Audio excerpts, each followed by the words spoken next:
Welcome to Grok Talks, where raw ideas become real conversations. Thanks for showing up.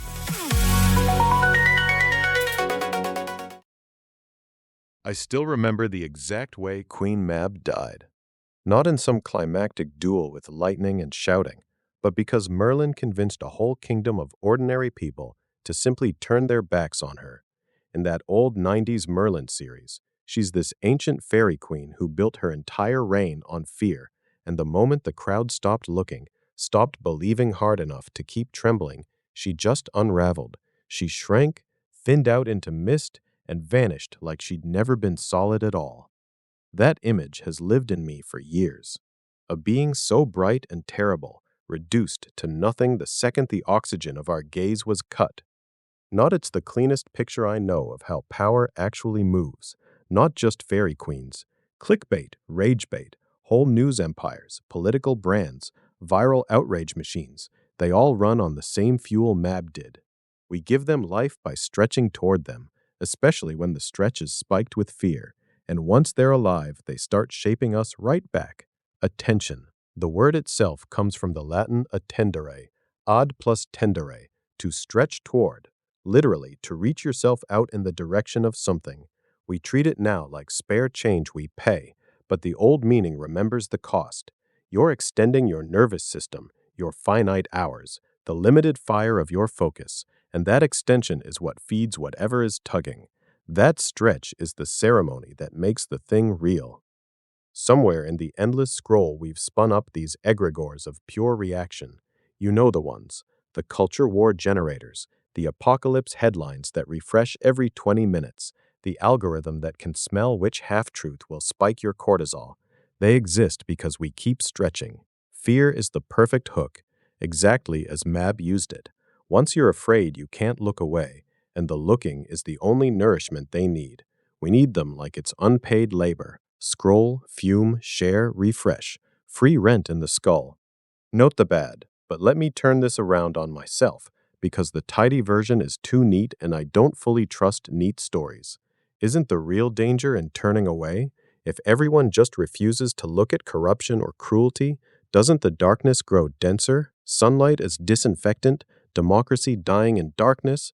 Those aren't empty slogans. History is stacked with people who averted their eyes while real monsters consolidated real power.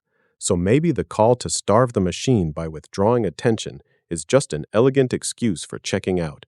Maybe what we need is more attention, fiercer attention, aimed at the right targets. That's the strongest honest case against everything I'm building here, and it has teeth. That's the strongest honest case. I feel the pull of it. Ignoring genuine evil has never been a virtue.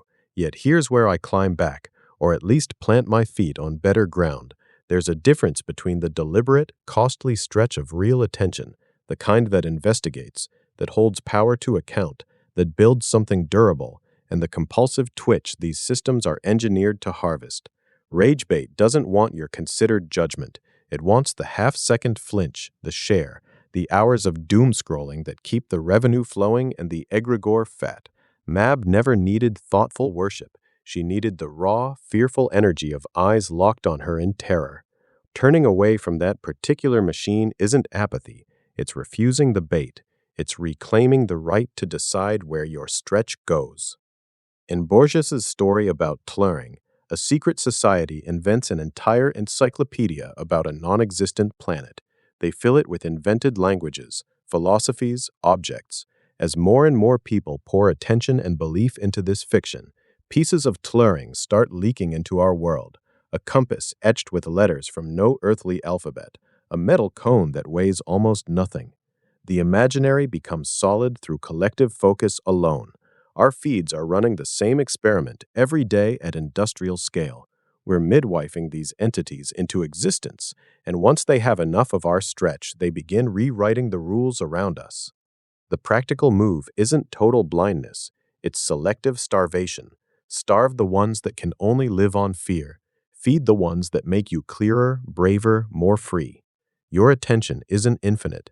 Every stretch toward one thing is a stretch denied to another. That is personal autonomy in its purest, most unromantic form, deciding, minute by minute, What gets to live inside the world of your mind and, by extension, in the shared world we all have to inhabit? Like those people finally turning from Mab on that misty hillside, backs straight, faces towards something else. She didn't explode, she simply ceased, because the fuel was cut. You might have noticed I kept saying egregore, egregore. It means a living power born only of the attention and belief we choose to feed it. That's what Mab was. That's what so much of the noise around us still is. And the hopeful, slightly terrifying part is that we get to choose. Tonight, maybe just notice what you're stretching toward, what you're feeding. Tonight, maybe just notice what lives.